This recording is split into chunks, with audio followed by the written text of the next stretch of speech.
ఇప్పుడు మీరేమంటారండి? ఎప్పుడైతే మనం గఫూర్ గారు చెప్పిన మాటలకు మీరు అలాగే మనం డాక్టర్ లక్ష్మీనారాయణ నాయక్ గారు మాట్లాడిన దేని మీద మీ సమాధానం ఏంటండి? ఇక్కడనే మనకు అర్థమవుతుంది డాక్టర్ లక్ష్మీనారాయణ గారు దేశ ప్రజలందరినీ అన్నాడని చెప్పేసి నేను అప్పుడే ఖండించిన. గఫూర్ సార్ వాస్తవం సరే, దాని వారి సబ్జెక్ట్ వారి ఇంటెన్షన్ వారికున్నా వాస్తవం అయితే చెప్పిండు. కాంగ్రెస్ వాళ్ళ సైడ్ చూస్తూ అరే ఊరికే మీరు ఎందుకు అరుస్తున్నారు అంబేద్కర్ అని ఆయన ఆ కాంటెక్ట్ చెప్పిండు. వాస్తవానికి కాంగ్రెస్ పార్టీకి సంబంధించి ఏదైతే ఈ కాంగ్రెస్ పార్టీ ఈరోజు అంబేద్కర్ నామం జపం చేస్తుంది తప్ప ఇంతకుముందు ఎన్ని అవమానాలు చేసింది. ఈరోజు అంబేద్కర్కు సంబంధించిన అంబేద్కర్ జయంతి కానీ ఆ వర్ధంతి కానీ ఒక వారం రోజులు స్వచ్ఛ భారత్, మురికి వాడలు క్లీన్ చేసుడు, విగ్రహాలు క్లీన్ చేసుడు, అంబేద్కర్ ఇట్లా రకరకాల ప్రోగ్రామ్స్ కూడా మేము చేస్తున్నాము. అంబేద్కర్కు సంబంధించిన ఈరోజు ఏదైతే రాజ్యాంగాన్ని రచించడో ఆ రాజ్యాంగానికి సంబంధించి కట్టుబడి ఉన్నాము. అంబేద్కర్ రాజ్యాంగం ప్రకారంగా ఒక దళితుని ఈ యొక్క రాష్ట్రపతి చేశాము, ఒక గిరిజనుని రాష్ట్రపతి చేశాము, ఒక మైనార్టీని రాష్ట్రపతిని చేశాము, ఒక బీసీని ప్రధానమంత్రిని చేశాము. ఇంత ఈ రాజ్యాంగం ప్రకారంగా నడుచుకుంటుంది భారతీయ జనతా పార్టీ. ఈ రోజు మీరు మాట్లాడుతున్నారు ఏదైతే అబద్ధపు ఉచ్చారణలు మీరు ఈ విధంగా మాట్లాడడం ఇది సమంజసం కాదనే కాంటెక్స్ట్ లో ఆయన మాట్లాడింది తప్ప అంబేద్కర్ అంటే గౌరవం లేక కాదు. అంబేద్కర్ అంటే చాలా గౌరవం ఉన్నది. గౌరవం ఉన్నది కాబట్టి ఈ రోజు దేశంలో అత్యధిక దళితులు, అత్యధిక ట్రైబ్స్ ఉన్న పార్టీ, లీడర్లు ఉన్న పార్టీ ఏదైనా ఉందా అంటే ఎమ్మెల్యేలు, ఎంపీలు ఉన్న పార్టీ అది భారతీయ జనతా పార్టీ. ఆ విషయం మనం గుర్తుపెట్టుకోవాలి. ఇప్పుడు నాలాంటి ఎరగబడ్డ వర్గాలందరూ కూడా భారతీయ జనతా పార్టీలో తిరుగుతున్నారంటే అది మా గఫూర్ సార్కి ఒక విషయం చెప్పాలి. ఏమంటే ఆర్ఎస్ఎస్ అనేది మీరు ఈరోజు ఆర్ఎస్ఎస్ కేశవ నిలయం ఉంటుంది నారాయణగూడలో, మీరు ఎంట్రీ కానీ లోపలికి వెళ్ళిన తర్వాత ఆర్ఎస్ఎస్ ఏదైతే దాంట్లో ఫుల్ టైమర్స్ ఉన్నారో గురూజీ వీళ్ళందరూ కూడా ఎవరైతే పెద్ద పెద్ద వాళ్ళందరూ కూడా దాంట్లో పనిచేసి అంకితమైన వాళ్ళు ఉన్నారో వాళ్ళకంటే ముందు అంబేద్కర్ ఫోటో అక్కడ ఉంటుంది.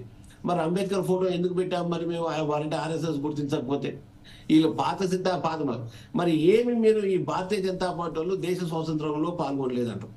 దేశ స్వాతంత్రం కోసం పాల్గొనడానికి ఆ రోజుల్లో అది రాంగ్ కాన్సెప్ట్. ఎందుకంటే ఆ రోజు కాంగ్రెస్ అనేది ఒక సంస్థ, దేశ స్వతంత్ర సంస్థ. ఇప్పుడున్న కాంగ్రెస్ పార్టీ కాదండి.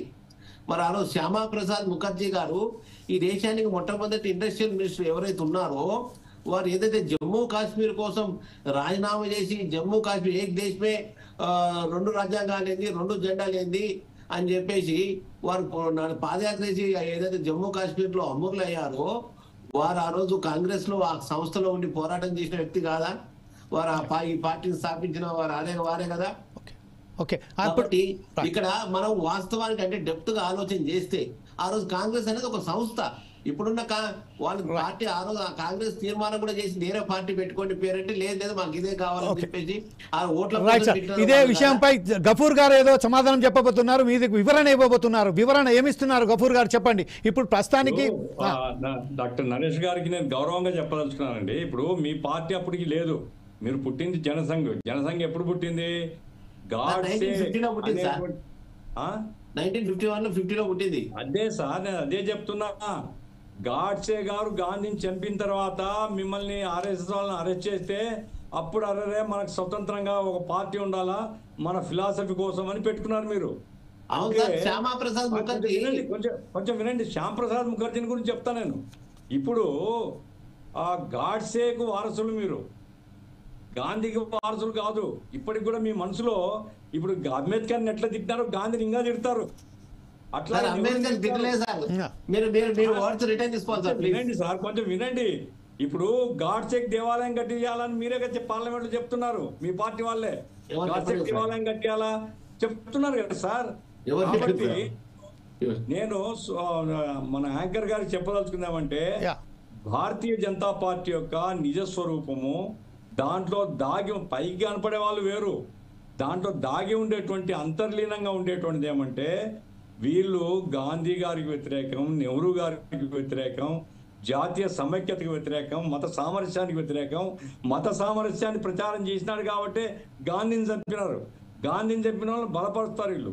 కాబట్టి జాతీయోద్యమానికి వ్యతిరేకమైన భావాలు వీళ్ళ యొక్క ఎవరైతే నాయకులుగా వీళ్ళు చెప్తున్నారు. ఇప్పుడు Okay. పార్లమెంట్ లో మొన్న కూడా చెప్తున్నాడు, అండమాన్ జైల్లో అన్ని రోజులు ఉన్నాడు, ఇన్ని రోజులు. ఆయన బ్రిటిష్ గవర్నమెంట్ కి ఉత్తరం రాశాడు. ఆయన బ్రిటిష్ గవర్నమెంట్ కి ఉత్తరం రాసి మీ ఏజెంట్ గా నేను పనిచేస్తా అని. కాబట్టి అంబేద్కర్ ను తిట్టడానికి గురించి నేను వాళ్ళ సహజమైనటువంటి ఆలోచన అది బయటకు వచ్చింది రైట్. అమిత్ షా ఓకే, ద్వారా. ఇప్పుడు ఒకసారి ప్రొఫెసర్ కాబట్టి- కాసిం దగ్గరికి వెళ్దాం.